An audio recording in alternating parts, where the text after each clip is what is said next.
which for this particular aspect is by 2050 in line with government targets.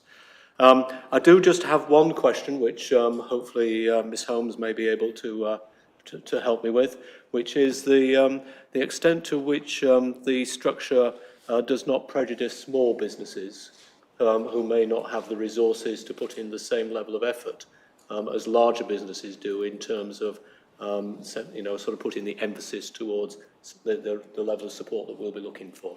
Thank you. Yeah, thank you. I'm pleased to show the Cabinet Member and Cabinet that we have gone to great lengths to ensure that we don't make it detrimental for smaller businesses, some of whom may even be involved in the supply chain of delivering on the larger contracts, of course. But also you'll see in the report we do make reference to the fact that we'll be doing a lot of training and working closely with our smaller businesses, particularly through the business associations, to ensure that we're not prejudicing and that we're mitigating the any potential inadvertent impact of this. Thank you. Any other contributions from members of the Cabinet? No. In which case, Councillor Hobbs.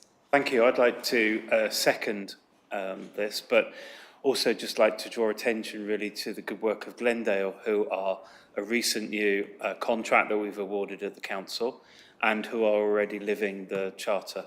So, well done. Thank you. I can see no other indications to speak, in which case I'd like to ask members to vote on their touchscreens for the recommendations as listed on page 7.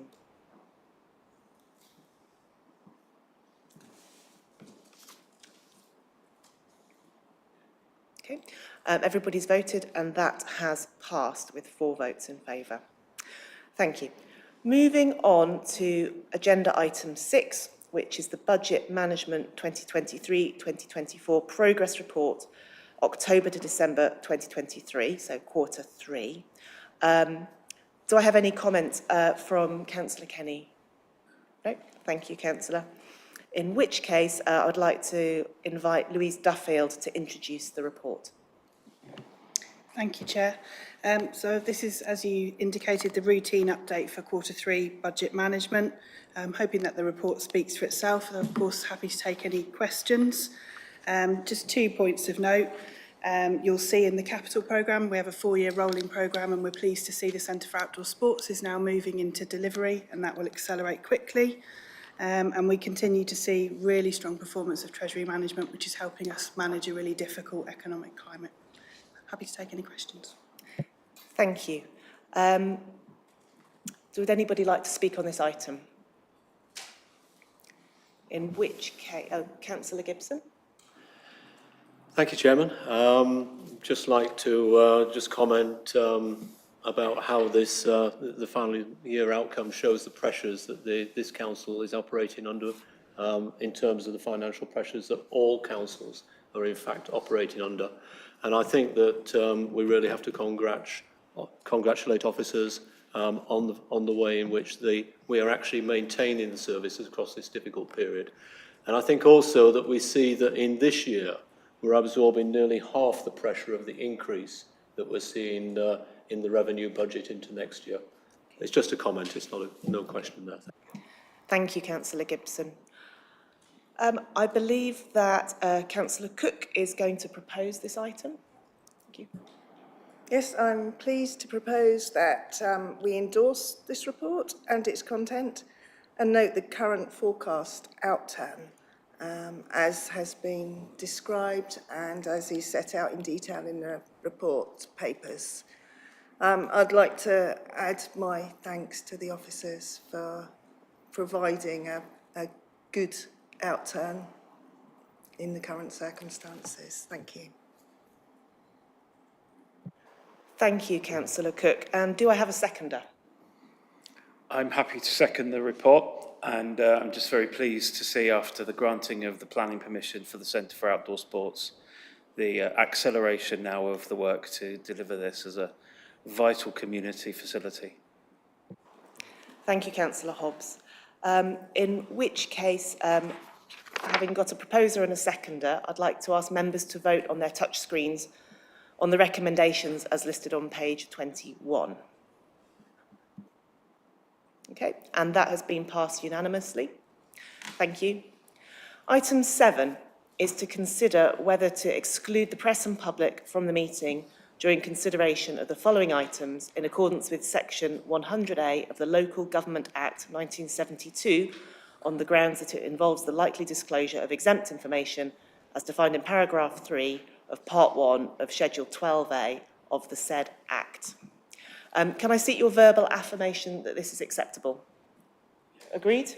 Okay, thank you. So please could we move into a closed session?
you. Okay.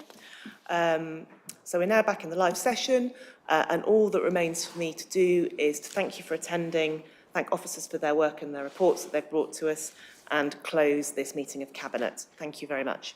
Thank you.